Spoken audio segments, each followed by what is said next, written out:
Mr. Holmes, I am a traveller, judging by the quaint cut of your cloth. A foreign tailor. Overcoat Campbell. No, Cameron. A Celt. And? The openness of your hands conveys honesty, which you most certainly are, but... Yes? You have an edge. Actually, I'm here to help you. By executive order of Scotland Yard. This is not Scotland Yard documentation. A fake. I'm a policeman. Obviously not the plainclothes unit. Doctor, I'm... Everything that I would have expected. You are a curiosity. You may accompany me. I'm short a companion. I'm the companion. Oh yeah, that's right. What you just heard there was just merely a snippet of what they would call the Doctor Who Doc Journey audio play. This exciting new audio adventure series from AM Audio Media. This Wholock audio drama features not only Doctor Who, but also Sherlock Holmes in a spine-tingling, terrifying story. This is Mr. J from the Droids You Are Looking For Canada telling you that you need to listen to the Dark Journey. I am not a Doctor Who fan, and I love this show! You have to go check out these people. This radio play is full of a cast featuring some of the finest acting in time and space with Andrew Chalmers, which I've had an opportunity to speak with, Katie Forrest, Roy Miranda, Larissa Benfrey, and with a special appearance by himself, one of the actual doctors, Tom Baker. That is insane! You gotta listen to find out what happens to Sherlock and his companion, the Doctor Who, on the dark journey through the 19th century England as they come face to face with Jack the Ripper. Jack the Ripper. Makes me want to listen to it already. Doesn't it make you want to listen to it? Of course you can. You want to listen to free episodes, cast and info, and more? Go to AM Audio Media online at amaudiomedia.com. Hey everybody, it's episode 102. Just wanted to give you a heads up. I know there is no news this week. Well, there has been, but nothing too super exciting that made me want to do a news podcast. But hey, tomorrow's Friday, you never know what I'll be up to. So this week, last week, I had the opportunity to bump into a friend of mine. His name is Lee Kindy, and he's a great guy. I've known him for a few years, and he's currently with a group known as the Black Lantern Experience. And recently, they had the opportunity to open up a art gallery called The Hard Way. So, believe it or not, I was just happened to drive by, and there he was, just sitting around. So I put him to work. So we had a little bit of a podcast, impromptu podcast, and I thought I'd just hang out and get the, what's going on. So if you are local to the Niagara area, please look up Black Lantern Experience on Facebook or The Hard Way, and you will find them. Also, you can also look up Lee Kindy on Facebook. He will add you. He adds everybody, and he loves tentacle porn. You will learn this from this episode. And that's my phone going off.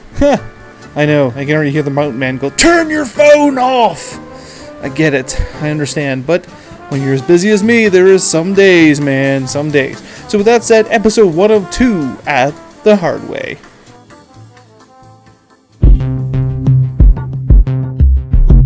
Welcome to the Droids You Are Looking For Canada on Facebook, on Twitter, now on G+, and the podcast starts now.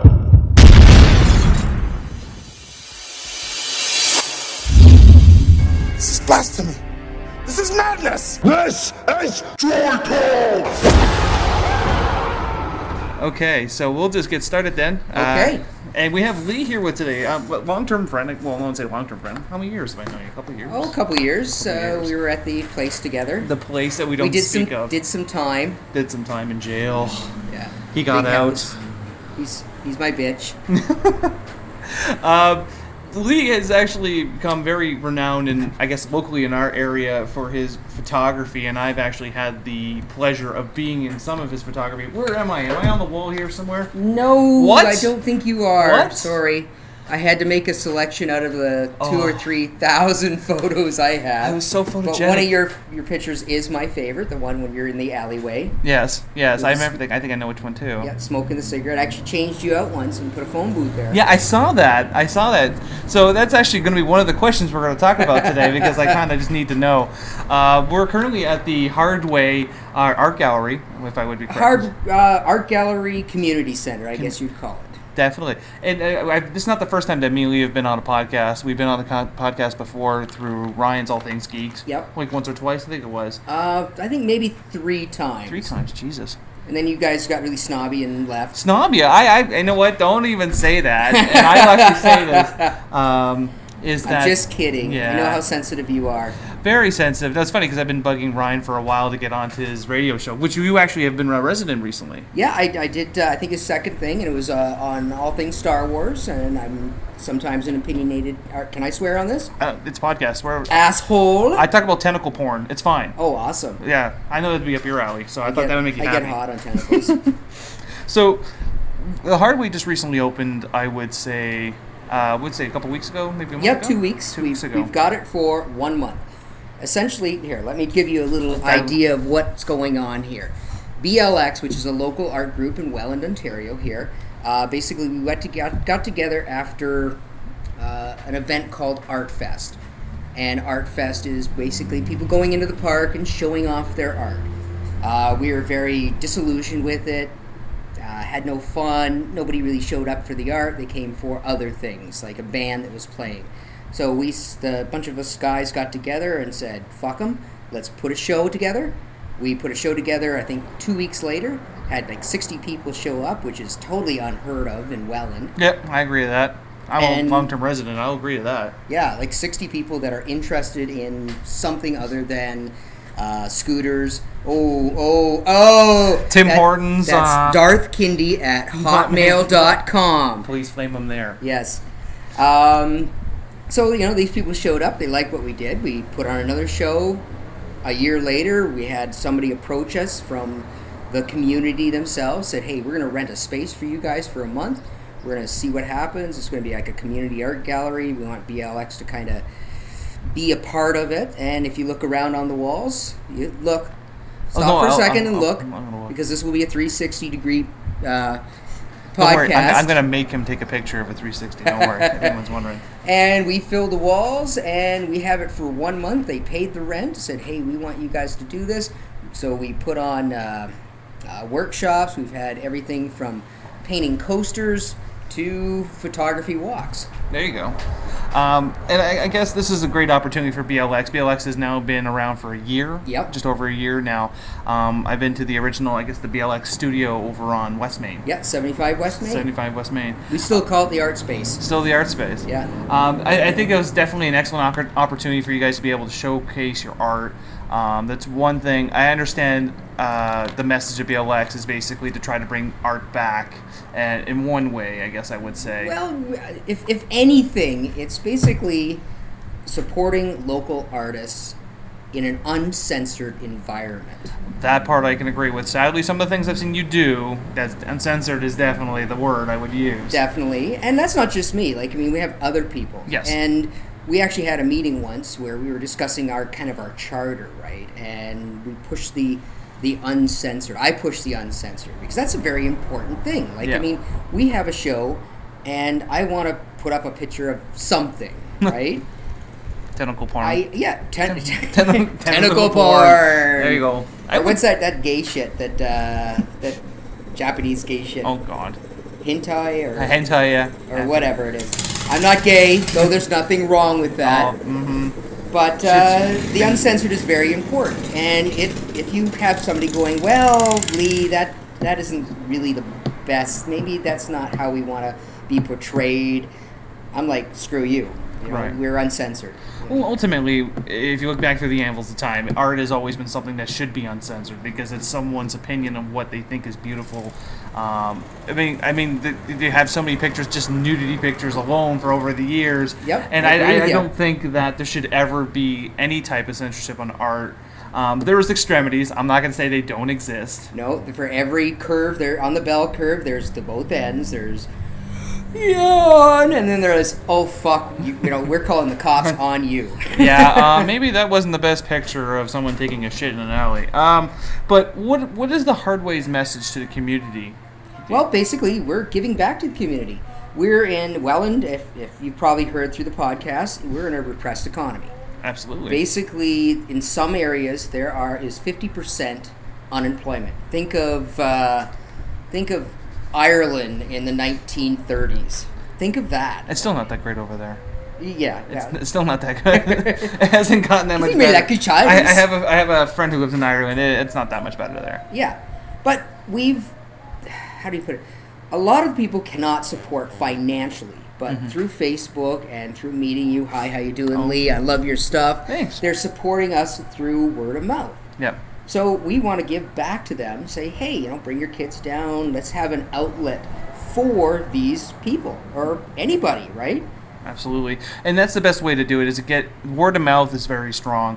When you have social media outlets now like Facebook and G Plus and Twitter and all those different things. Twitter. Sorry, that's one I haven't twatted on. You haven't twatted on it? I haven't twatted on Twitter it was yet. just a matter of time. I didn't want to go to Twitter, but then after Facebook did the infamous nerf of not showing your stuff anymore, it was just something that had to happen.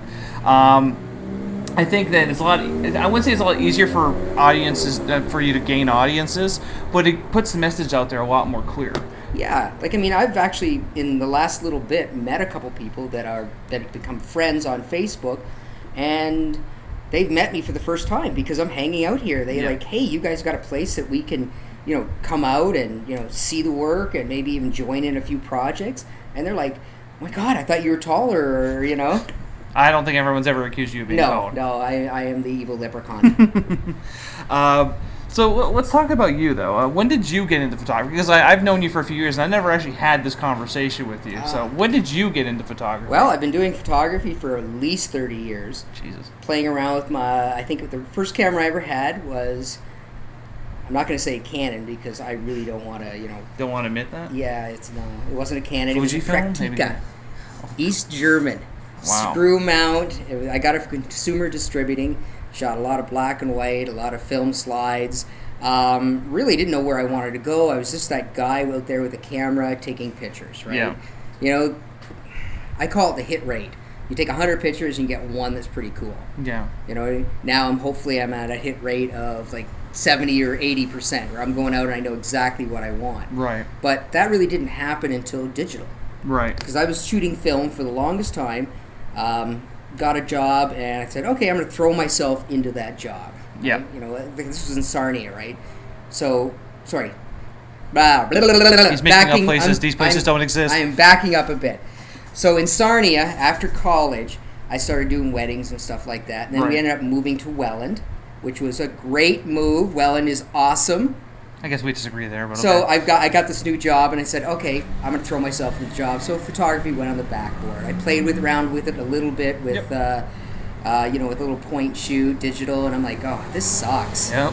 I was at a Christmas party, and somebody gave me a Canon DSL, and I'm shooting like I'm shooting film. And I'm like, holy shit, this is awesome. So I think it took me a year to save up for my first camera, my DSL, and I started shooting and doing nature and trying to get a feel for that. Then I upgraded to a little bit better camera, and it's been downhill from there.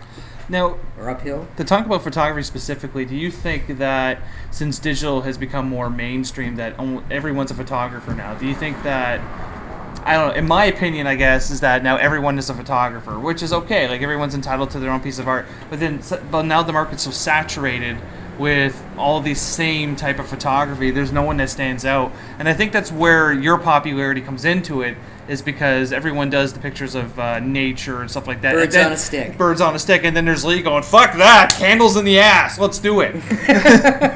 Like, it's true. Yeah, I forgot about that picture. Yeah, that one kind of scarred me for life there. Thanks, Lee. But it's true, because, I mean, there's so many different groups I'm a part of, and I love photography. And it's funny that we were talking about the cameras, because I was just telling him outside about how I had a point and shoot and how I just couldn't deal with it anymore. Yeah. And that's why I went out and got my first DSLR.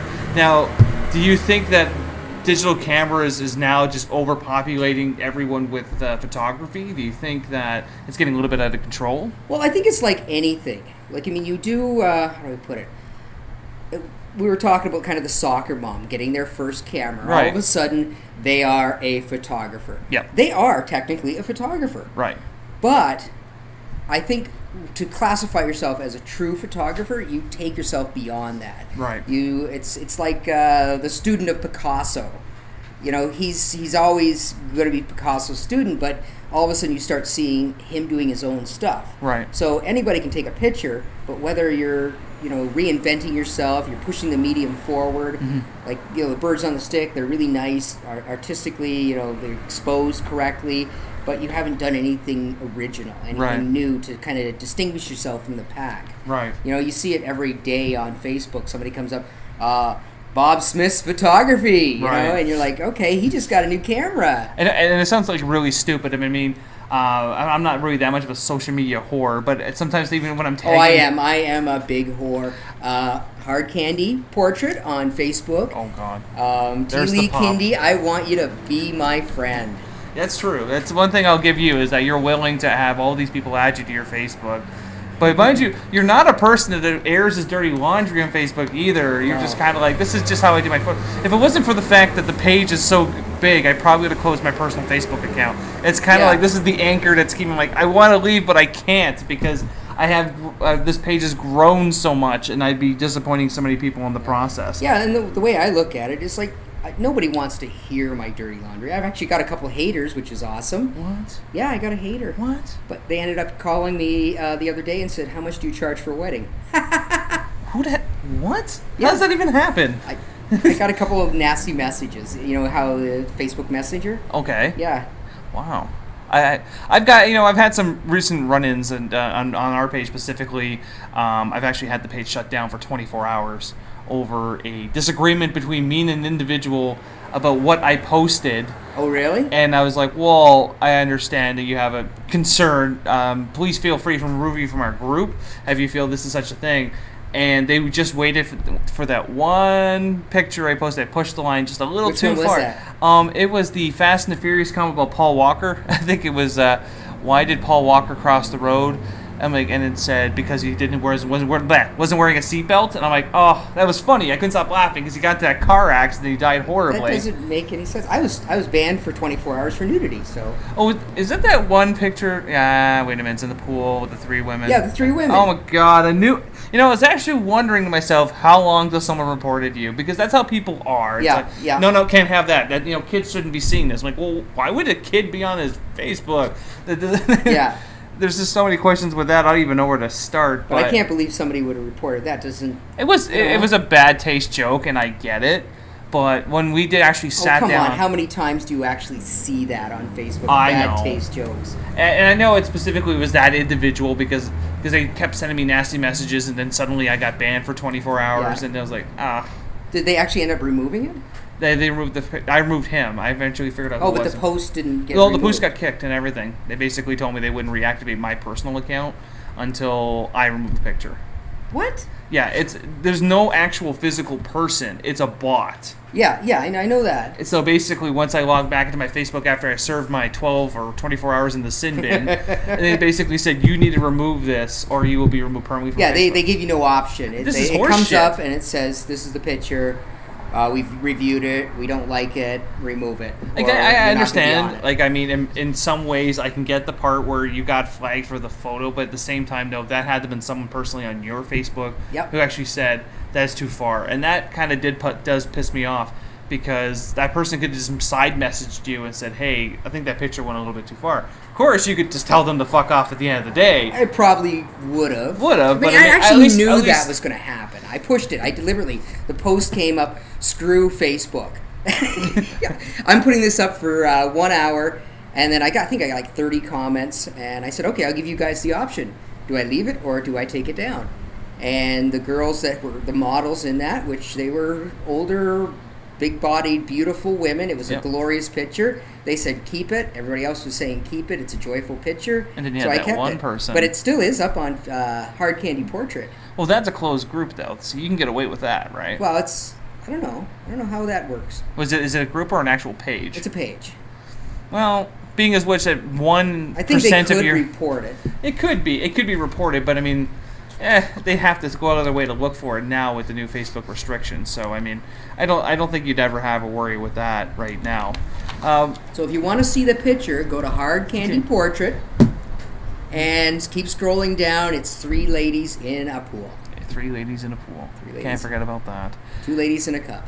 Oh wait, what? So what's your favorite piece of art right now? Like, if you had to pick something that stood out to you as an influence, I guess, or anything. I'd say Dali.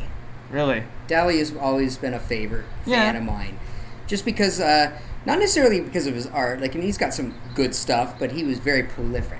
Yeah. And I like to think of myself as very prolific, whatever that word is. Yeah, prolific as well. I produce a lot of stuff. Yep. I like to shoot. I shoot maybe 2 photo shoots a week. One's paid, one's not paid. Come to me with an idea, I'm going to run with it. Yeah. Right? I actually had one lady who said, yeah, I have this idea. I want to be put on a spit with an apple in my mouth and flames underneath of it and somebody turning the spit, right? And I'm like, that's a really cool fucking idea. Okay. So I started messaging her and I'm saying, okay, so how flexible are you? I'm getting the logistics of this down, right? And all of a sudden she's like, whoa, this guy's true. He's not just... I'm not just making an idea and he's going, well, that sounds really cool. I'm starting to make this happen. See, what did they expect you just to fucking Photoshop it or something for them? Like, I don't know. Like, I mean, Photoshop is a pain in the ass in one way because it takes away from a lot of photography sometimes. But see, that's the thing that right there. It's like, well, I want you to do this. Okay, what? Whoa.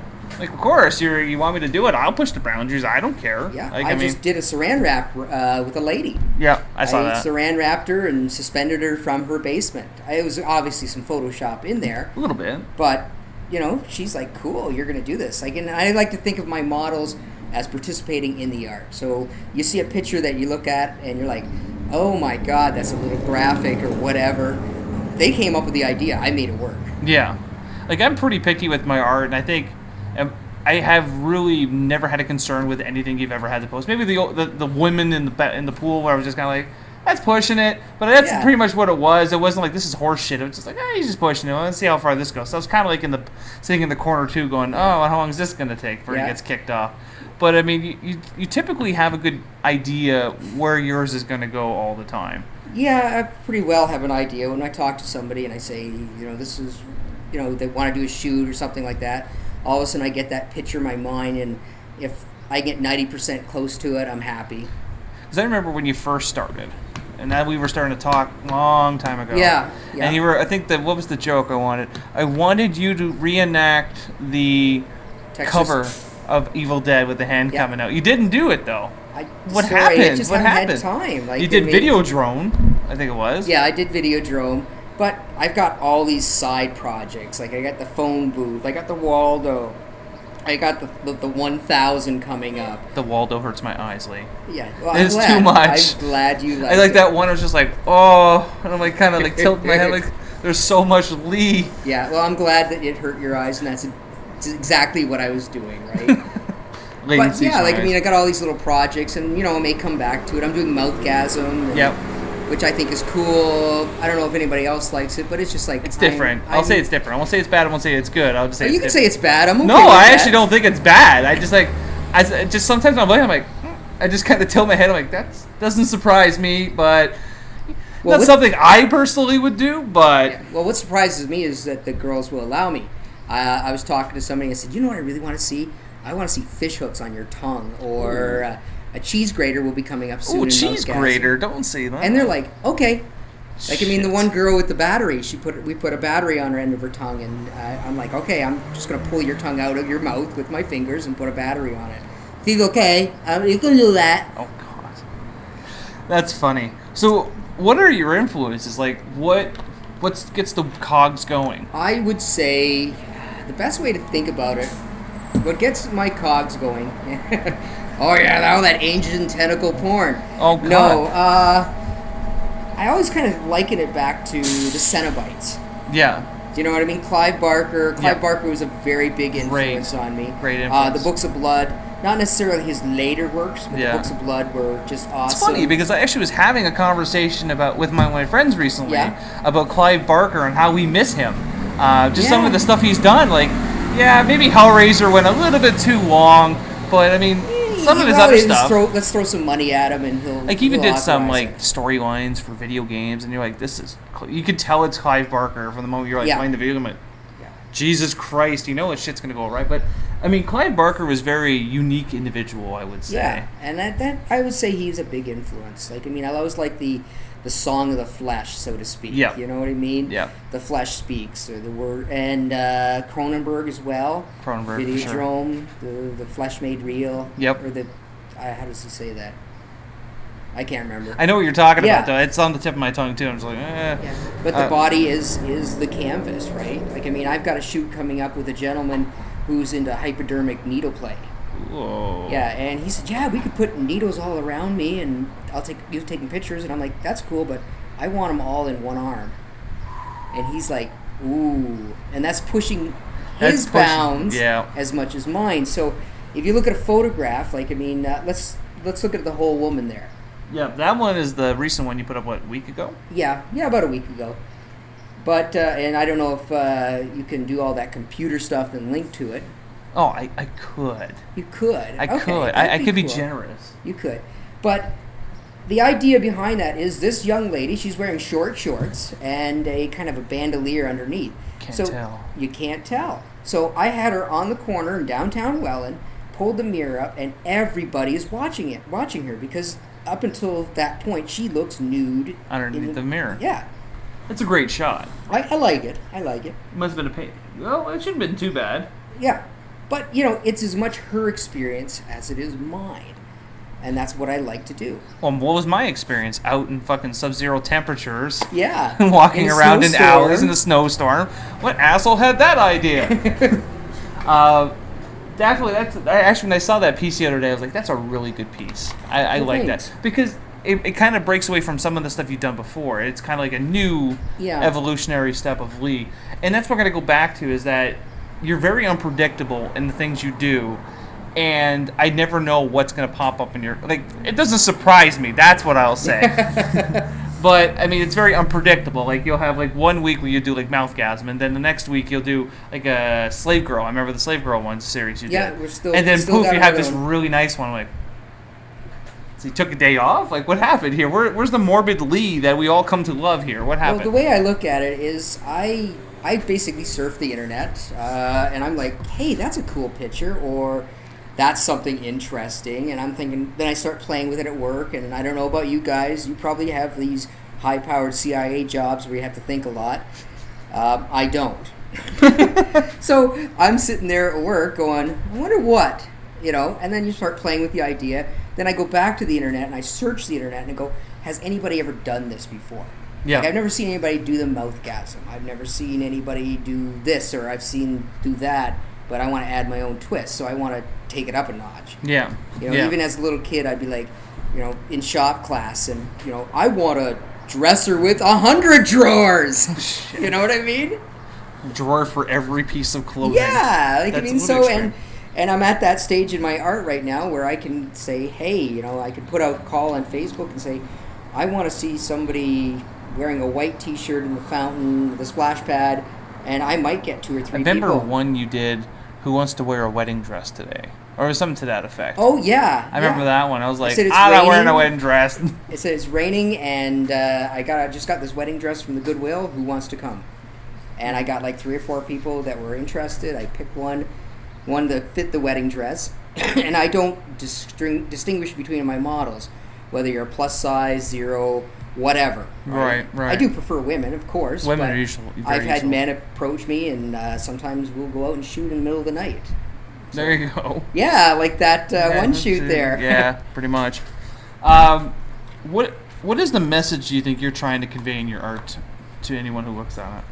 I like to think of it as in your face, being public. Yeah. Like, I mean, things are not private. Like, I mean, we're out there. Like, Right. I mean, let's have some fun. Like, I mean, if I do a shoot, I want to make it as public as possible. Absolutely. Like, Slave Girl is a perfect example. Yeah. Like, I mean, oh yeah, that's really cool. Can you do that to me? And I said, yeah, but I want to do it on Clifton Hill. Yeah. You know, Yeah. and then they're like, "Oh no, I don't want to do that." And I'm like, "Okay, then you're not for me. I want a person that gets off on being a model as much as I get off on photographing somebody. Yeah. It's like that center of attention. Yeah. But I'm not a big center of attention type of person. I don't like the drama. I don't know how you say it. You know, it's hard to say. Yeah. Like, I mean, I do want to be the center of attention, but I'm Well, also pretty laid back. You've shot with me. Yeah, I'm you don't have like a huge ego, which some photographers I met over the years really do. Oh my god! Some of them. How you doing? Well, I was at last year. I was at a wedding, and I did some photography for it. It was shit, but whatever. This guy was following me around, and he kept taking pictures of my Vendetta tattoo, like constantly taking pictures of my Vendetta tattoo. And I just looked at him, and I was just like, dude, don't you have a wedding that you need to take pictures for? Like, you're following me around? He's like, I'm a photographer. I know what I'm doing. Well, you don't, because the bride and groom over there are about to do the dance, and you're focused on my fucking tattoo. And then we actually had an argument and over the fact that he was not doing his job as a photographer. And I even pointed out, like, some of the shots you took, I didn't see them, but they were bad ideas. I can tell you that right now. And some of the shots he did. Maybe he liked you. Maybe. Card? And I don't like to be that guy, but I was just like, I'm not telling you how to do your job, but you might want to look into your shots before you do them. And then that didn't go too well, and then the ego came out, and I was like, all right, dude, I got to fucking finish my whiskey here before I kill you. And that's experience as well. Like, I mean, sure, let's say you're on a shoot with a couple models. One you're going to fall in love with. One is just going to work well. And you're going to be like, oh, I want to shoot them. But then you got to go, well, these people have egos as well. Yeah. So let's see, you try to get the best image. And especially when you're shooting pretty girls all the time, it's hard not to get I call it emotionally involved. But all you guys know exactly what I'm talking about. You're just taking pictures for the poon. Get it? Yeah. I get it. So you try not to get emotionally involved, and you got to step back from it and get the best picture, because sometimes you get that connection and you're just clicking for the hell of it. And then sometimes you gotta kind of go into that stage of like you gotta tell the people what to do. You kind of want to have them do it for you, and so it happens naturally. But even myself, from personal experience, of some experience, sometimes you really have to direct people on how to do something. Like, this is who you are, this is what I want, and they're just standing around staring at you. I'm like, you're not helping, so we're gonna do this. We're gonna do this, and I'm sure that's happened. Oh yeah. Yeah, I get that all the time. Like, I mean, I dealt with a lady just recently, maybe 4 weeks ago, that loved taking selfies of herself. And she's very beautiful, right? But when she actually got in front of the camera... Got all nervous. She didn't get nervous. She just didn't understand how that camera works. Like, I mean, you and I have a good understanding of, focal planes and lengths and all this other stuff. And this is what you kind of need to take it, I think, one step further. Read your instruction manual.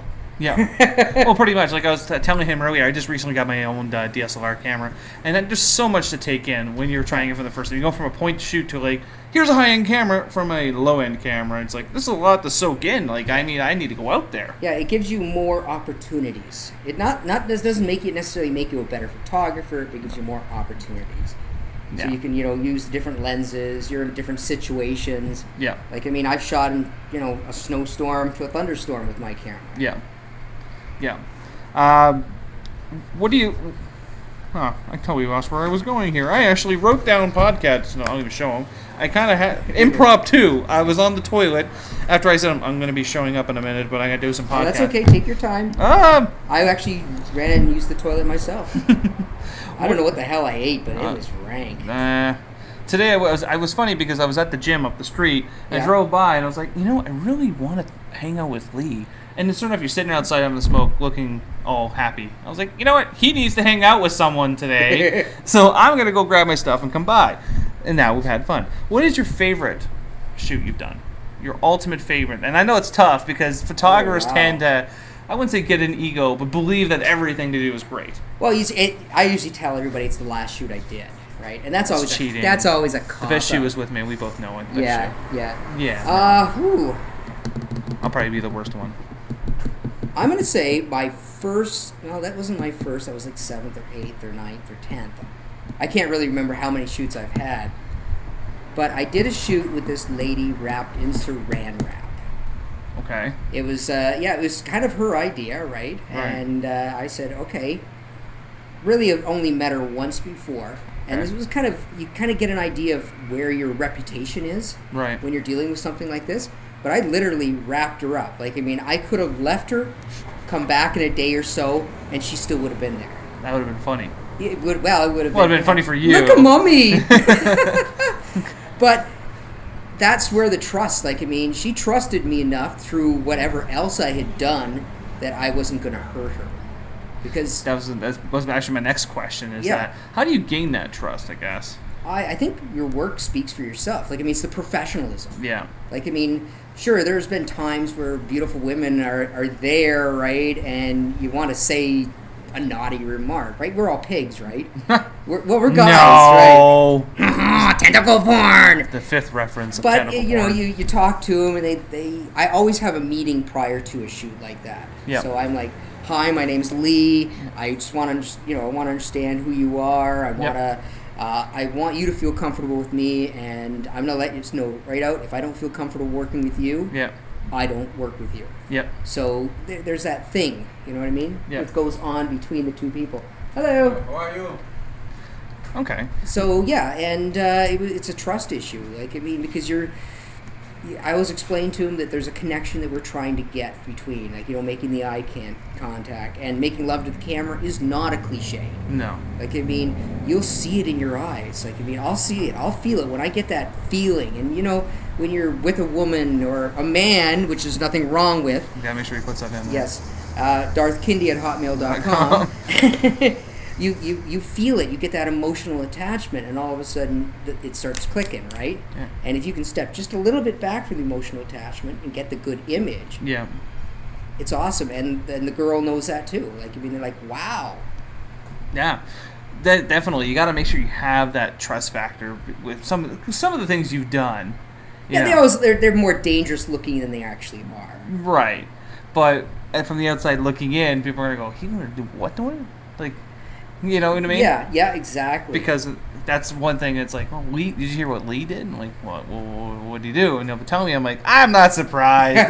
This does not surprise me whatsoever. It's just Tuesday to him. It's like a huge day for you, Tuesday for him. Yeah. What is the worst shoot you've done? You gotta have one. Okay, here's the worst shoot I did. I was prepping for Zombie Pinup, which is a series of pictures I did for a calendar. I remember did. that. And I did ultimately 15 shoots and maybe half a dozen sub-shoots after that with other ideas that I've got. Anyways, I met with this girl, two sisters. One I ended up shooting with, and that was the bride. Yeah. And we did that right down at Table Rock. Full public. She was out there in a wedding dress with like blood on her, chains, a little light bondage. I think I've seen that, yeah. Yeah. But I met her previous with that with her sister, right? So we did some test shots. Her sister, came out with a couple costumes. I took the pictures, and I'm like, wow. The camera loved her. Do you know what I mean? You fell in love with her. I was like, I really want to shoot with this girl. Anyways, as I'm leaving, her boyfriend comes out. Oh, no. Yeah, is freaking out on me. Get the fuck out of here, blah, blah, blah. And I found out later that he was bipolar, schizophrenic. Oh, beautiful. He was on meth and all this other stuff. And she Must have messaged been me and from said, Welland. I'm sorry, I don't think I can shoot with you. And I'm like, that's okay. I was going to message you and say, I'm not shooting with you. Oh, so it works out hand in hand. comfortable. And I think that's a huge thing right there, is that can put a huge void in people's opinions of trust, is that you're going to be doing a shoot with someone, you think you would tell your significant other, this is what I'm going to be doing, maybe you should be aware of it before you find out. Yeah, everything is eyes wide open in a shoot. Because I remember Brian, we did that one shoot over there, and when you pushed the boundaries a little bit, he was so afraid to go home that night. Oh, really? So afraid. He's like, I have to call her, I need to tell her what I've done. I'm like, you'll be fine, I think. He's like, good for you, and I'm the one that's going to die. Okay, and here's the trust issue with that Brian shoot, right? Yeah. Well, actually not through there, but it brought up another idea. I've had models go, I don't feel comfortable with those pictures. And I'm like, reach over with my mouse pointer onto the folder that has all the pictures, delete. I have deleted entire sets that somebody hasn't felt comfortable Don't even tell with. me that. I never allow drugs and alcohol in my shoots because I don't want anybody to do something that they will later regret. Everything's done through a handshake, and I say we must be able to post this. Now you gotta think to yourself. Now, if you go to more like with the next stage, there's got to be a next stage eventually, Lee. Is there something you're gonna have to go beyond that handshake eventually? You're gonna have eventually, yeah. But right now, it's just kind of me fucking around. I got a 5-year plan. I'm about 2 years into it right now, and the gallery and getting your name out there is nice because if you think about it, when you want to go beyond like being local, you need to get a resume. Absolutely. It's the same way working at any place. They want to know what you've done. Absolutely. So let's say I want to get to Toronto, and then I want to get to New York and Paris and Planet X, you know. Slow down. No, you got to think about that. Like, I mean, where do you want to be in 5 years, I agree. right? So, you know, the hard way, BLX, you know, you've sold work. Oh, I think I've heard of you. Yeah. You know what I mean? That helps when you want to get to a gallery somewhere else, right? You want to sell your work and hopefully live on it. Like, I mean, how many paintings or pictures do you have to sell in a week to make a living, right? And it becomes the that's business of it. That's very key. And this is because, and one thing I'll say is from my experience being in the cosplayer community, which is where our page grew from, is everyone, you know, cosplay, because I'm sure you've thought about, I remember we talked about doing a shoot, something like that, collaboration 2 years ago of some type of, and that's, and it may happen, it may not happen. It's just like that. It's all talk. It's like writing it was just something that was just like for a book. Because, which a lot of people don't know, there'd be times like me and Lee would be outside. This is back in the day, and I smoked. I know, horrible. But I'd be out there, and it'd be literally a half an hour bouncing shit off of Lee. What would you do this? What would you do this? Yeah. What would you do this? And there was a lot of ideas that I bounced off him. I was like, you know, it's good to have a good reference point, I guess I would say. Yeah. Because there's a lot of things like, should I be going too far? I'm like, no, I can't be going too far because Lee is already too far. I can never catch up with him, so I'm okay. So I can post my worst shit, and people be like, "But Lee did worse, so you're fine." I like to push the boundaries. Yeah. What is going to be your next shoot?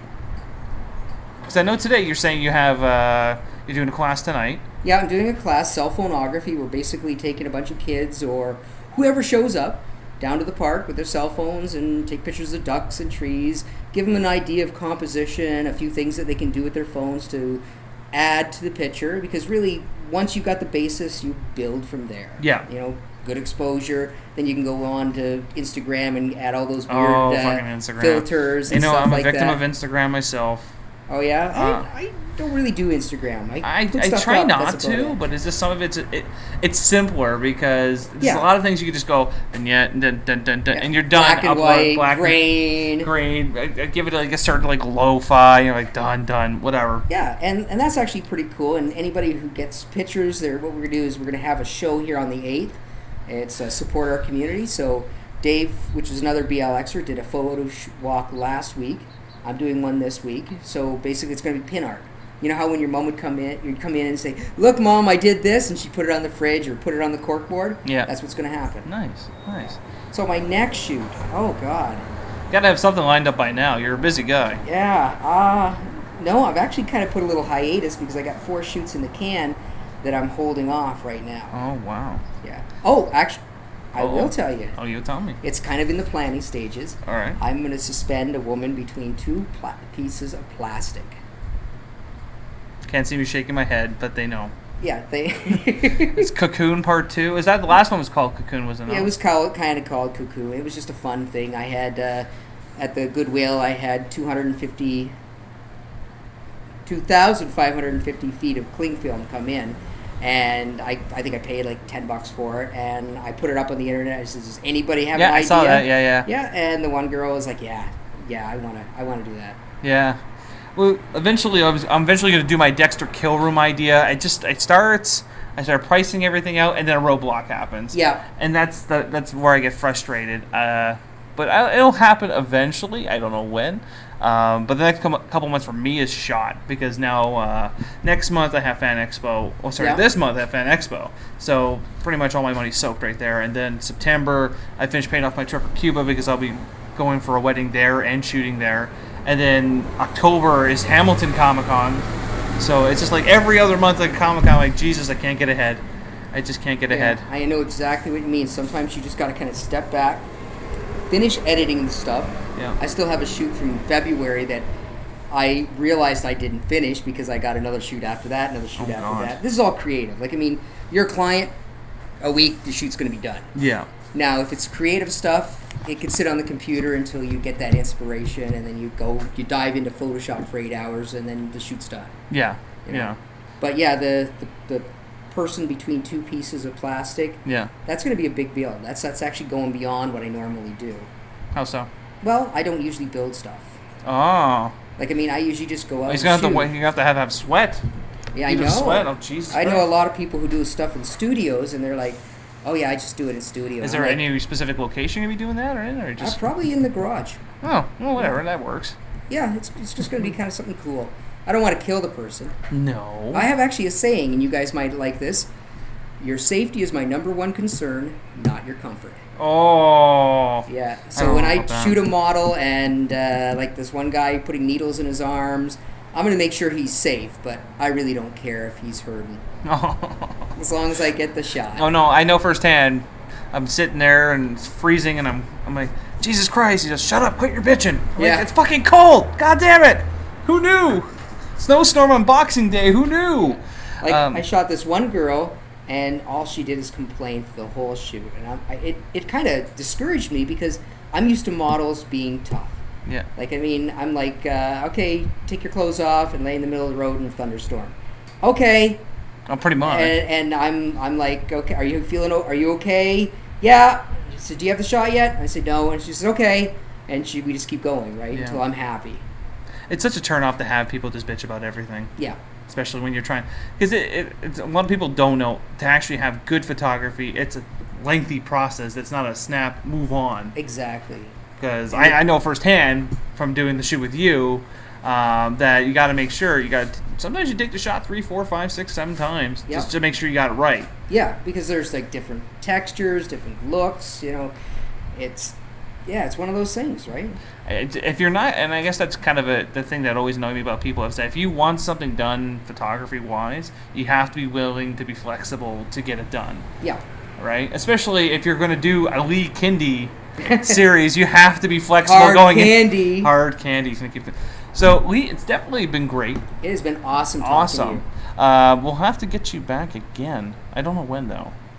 Soon. I'm like booked up till today was just, I won't lie to you, very impromptu. I saw Lee and I had to come back. That's yeah, pretty which much is what it awesome. was. And I wasn't doing anything but editing shoots. So we're pretty much booked out till now because with all the Comic Cons, we have someone coming on for the Comic Cons now to do some type of promotion for either their cosplay or their art. Yeah. But we'll work something out. We'll see what happens with the hard way. I think that's kind of what everyone's worried about. Like, are you guys you're gonna be here past a month or? Well, as it stands, whatever inside information I have, which is nothing, Oh no. we're just here for a month. That's upsetting because this store specifically has been somewhat abandoned or Yeah, it was had the not- anti-abortion clinic. I think it was, yeah. Yeah, and I've got a What? standing Isn't rule: it if irony? anybody, because I believe that a woman is sole proprietor of her body. So if you want to come in, I will give you an abortion. Oh, too real? No. You still have the tools here? No, I mean we got stuff over there. There's some markers. Well, that I explains watched why a there's video. a box of clothes hangers I over watched there. a video on YouTube. I think I could do it. With technology in this day and age, anything is possible. Yeah, All right, it's stop fine. moving. Stop my moving. My data on my cell phone is slowing down. Jesus Christ. But it definitely was a pleasure. Check out their website at hardway.ca. Thehardway.ca? Is Yeah, that I think right? that's Is what that it is. You don't even know your own website? No, I don't. Oh, shit. As I said, I'm just Lee, gonna get do- your own I'm website. just gonna do whatever I want.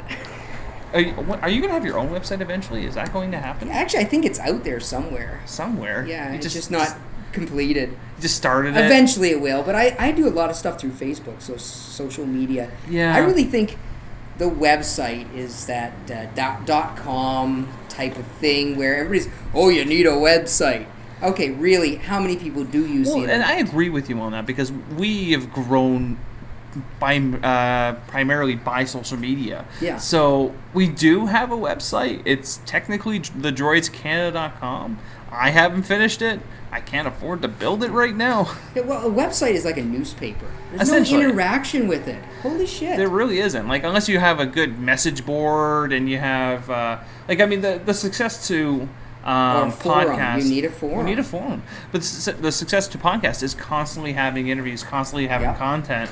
And if you would have asked me in December, do you think you'd be recording your well over 100 podcasts in 7 months? I would have been like, no. No. But yeah, you need consistency. You need to be able to consistency. come to the page every day And I'm not talking a web page. I'm talking to Facebook. Yep. It's really starting to change. People are starting to understand how to use it. Yeah, and I think that Facebook did hinder a lot of reach that a lot of pages had, but our page is still substantially grown, Yep. which is still blows my mind. Like some days I log in, I'm like, holy shit, I'm at 20,000. I didn't even know what. Like Yeah. And then I listened and I checked the podcast logs. I'm like, holy shit, 4,000 people listen to my podcast. I don't think I'm that funny. A terabyte of the podcast. Like, this is blowing my mind. So no, social media has been very helpful and obviously my success. But yours is, in my opinion, is more been the word of mouth, especially in the local area. Yeah, that's the way I look at it right there.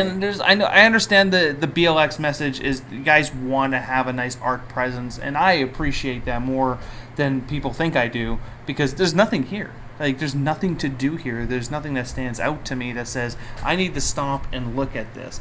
I drive by here because I'm at the gym a block up, Yeah. and I stop by and I'm starting, good. Like, I'm actually happy when I look over here because there's something that's happening. Because didn't you guys go to Port Colborne's? Yeah, we went to the art fest, or How the was that? art call. It was pretty cool.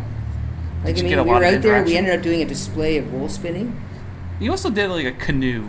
Was Yeah, it a canoe? James and Chris did a canoe. A canoe. I've never They seen painted that. a canoe for.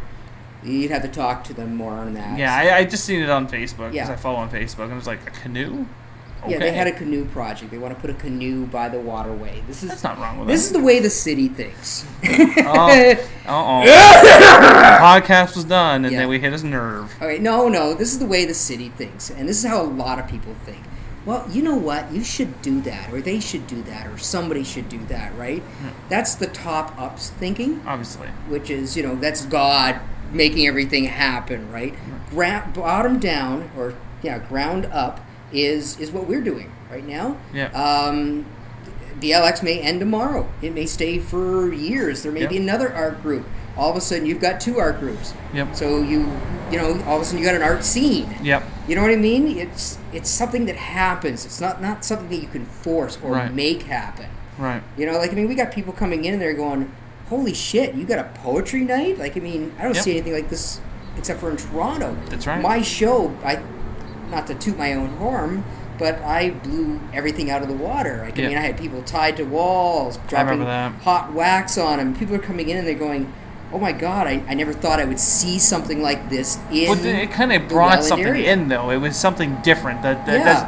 And sometimes you have to push those boundaries to get someone to look at you. Yeah. Or whether it's a bad off-color joke that you shouldn't like abortions, or it could be, like, darkkindy@hotmail.com. Sometimes you have to go that far to get Yeah. people to look at you. Yeah. And it's same thing with our podcast. We started off doing it as like a panel podcast, and everyone was like, Everybody does that. it was just like, it's just another podcast. Now we're like, fuck this. It's uncensored. Do whatever you want. Yep. Talk about whatever you want. And that's when I started seeing the numbers climb month after month after month after month. And sometimes you need to push that. And that's the beauty part about having a podcast as well, is that you can do whatever the fuck you want. Yeah. Because it's people living vicariously through you. Absolutely. When you post a picture on Facebook of you doing some weird thing or me doing some weird thing, Yeah. people are like, oh, that's cool. I'm going to like that. Yeah. What's he up to now? Yeah. Or, Yeah. and that's the whole thing. And that's the thing, is that everyone just started seeing, oh, this is cool. I can get this. Unfortunately, our page is not locally popular, but it's like I was saying earlier, in the States we're huge. I'm like, I don't get it. Yeah. We're a Canadian page, popular in the States, but we'll take it. Like, I'm not going to complain about it Exactly. whatsoever. So, like I said, definitely a pleasure. It was awesome. It was awesome.